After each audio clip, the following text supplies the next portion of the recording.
Where does Arkansas go from here following their 39-31 loss to Oklahoma State on Saturday? The Razorbacks showed out on offense but couldn't get the job done. Now you look at this year, and it's going to be a long road for the Arkansas faithful. When will Sam Pittman be fired if that is the case, if they cannot finish a game? The same trend continues, and we're going to be looking at some pros and some cons from this Saturday. What's going on, ladies and gentlemen? My name is Lucas Hill here of SEC Unfiltered. Make sure you like, share, subscribe, and turn on the bell notifications so that you are notified every time that we post a brand new video here on SEC Unfiltered. Also, check out secunfiltered.com. Check out some cool articles and some more of the podcast version of this episode wherever you get your respective podcasts. And check out some more SEC content from the best staff, from the best SEC entity on the internet. Make sure you hit us up on every social media platform, Instagram, Facebook, X, and Twitter at SEC Unfiltered. And today's video is being sponsored by our good friends at GameTime.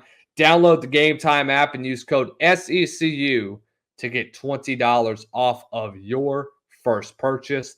The GameTime app on your Android or Apple device from one of the top rising apps for ticket prices, for cheap tickets, for the best seats with the best app. Use GameTime. $20 off of your first purchase when you use the code SECU. First, let me talk about this Arkansas offense. We'll talk about the pros that happened during this game. You really shut down our Oklahoma State's run game. You knew that Oklahoma State was going to run the hell out of Ollie Gordon. I thought that they were going to give him 25, 33 touches. But they let Alan Bowman sling the rock around. 27 of 38, 326. I'll be honest, I was impressed. I was more impressed than I thought I would be. I thought Bowman was a very inconsistent quarterback last year. But boy, he has shown his improvement. And he has shown why he can be a really, really good quarterback in the Big 12. He showed why he was that good at Texas Tech and Michigan and now with Oklahoma State. Now he's getting his opportunity. But I'm shocked that Ollie Gordon was not productive. I'm shocked that they didn't run him as much as I thought they would. I thought that they would run the hell out of him. But Arkansas did an awesome job of shutting down the run game that Oklahoma State was going to bring. What are some more pros? Taylon Green. Taylon Green had a hell of a game. 26 of 46, 416 yards and a score, and an ugly pick six. We'll get to that in a little bit.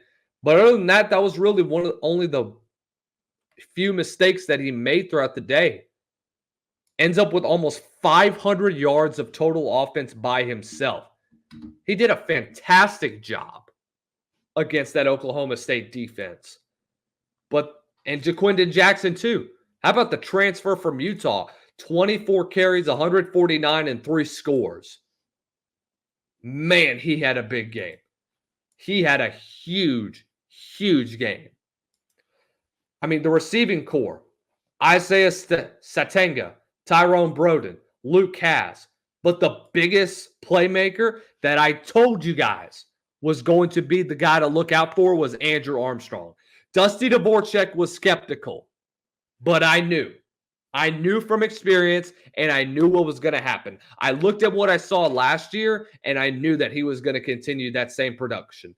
If he stays healthy, he's going to be one of the top receivers in the SEC by year's end. Make no mistake about it. This Arkansas offense is legit. This Arkansas offense does not need to be played with. They can score at will. And if you get them out of turnovers, if you get them out of the silly mistakes, this is a team that can average 30, 40, 50 points a game. I guarantee you. With a quarterback like Taylon Green and with Bobby Petrino, what they're doing with this offense is unlike anything and one of the best transformations I have seen so far in college football. Now we got to get to the cons. What did we see that went wrong for Arkansas? Well, first of all, you had 3 turnovers that led to 13 points. The pick 6 that really took the air out of Arkansas. That was huge because you start off great defensively. You force them to turn the football over. All right. Then you drive down a couple drives later. You get a big score. You get another touchdown. And then you're driving again. All right. You get all the way inside the 30. And on 3rd and 8, you throw a bad pass and it gets picked off. And Cale Smith returns it all the way for a big score. So now that takes it from a 21-0 lead to now you're only having a 7-point lead. But they did manage to get back in the football game. Arkansas gets back. They get back down. Jaquindon Jackson gets a big touchdown. They go back down again. But Arkansas does manage to get a pick near the end of the half. They don't really do much with it. They take a couple knees after Taylor Green gets sacked. So then you go into the second half. You start to have the momentum. Defensively, you're playing well. You miss a field goal. This is how your first 4 drives start in the fourth quarter. You punt. You fumble the football, leads to a field goal. You have a missed field goal following that. That would have made it a 2-possession game. Then you have another fumble. You muff the punt. Special teams was a big issue for Arkansas as well. Turnovers and special teams play was big. That leads to a score. So now you're talking about a 10-point swing. Or I'm sorry, an 11-point swing that took the momentum away from you. So you gave up 18 points off of turnovers. You had the first one in the first half with the pick 6, the second one that leads to a field goal, and then the muffed punt that ends up leading to a touchdown and a 2-point conversion. 18 points. 18. This could have been a completely different ball game. Arkansas could have blown the lid off of Oklahoma State. Now the pressure would have been on Oklahoma State and said, okay, now we just lost to Arkansas. We got our stuff pushed in. We got to win the Big 12. To now all of a sudden, Oklahoma State's got a big signature win for the season, and now they're going to ride that momentum on through the rest of the season. Now that they can convince the voters to say, hey, we got a big win here during this time. Maybe that'll be enough for them. Even if they have 1 or 2 losses, that might be enough for voters to convince and get them convinced that Oklahoma State is a playoff team. We'll see, though, at the end of the year. You get down the rest of the game after the muff punt.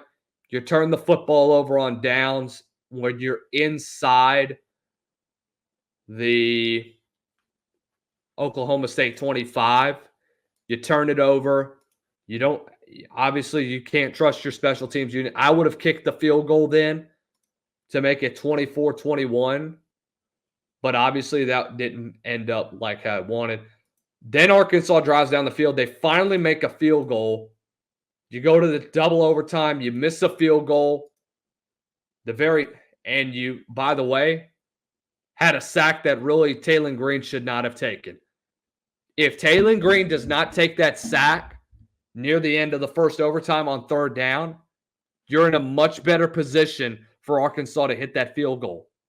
You're in a much better position for your field goal kicker to be much more comfortable. Kyle Ramsey is going to get criticized a lot when he really shouldn't. He had some great kicks, but he just couldn't get them right between the goalpost. I mean, that when you boil it down to special teams, it's a 50-50 shot. But, I mean, you can't really blame the kicker there when you had 3 turnovers throughout the game. And you had a special teams miscue. So, going down the rest of the season, Where does Arkansas go from there? Well, the schedule doesn't get easier from there. This was the game that you had to have. You had to be able to beat a team like Oklahoma State. This would have been a big, big win for this team.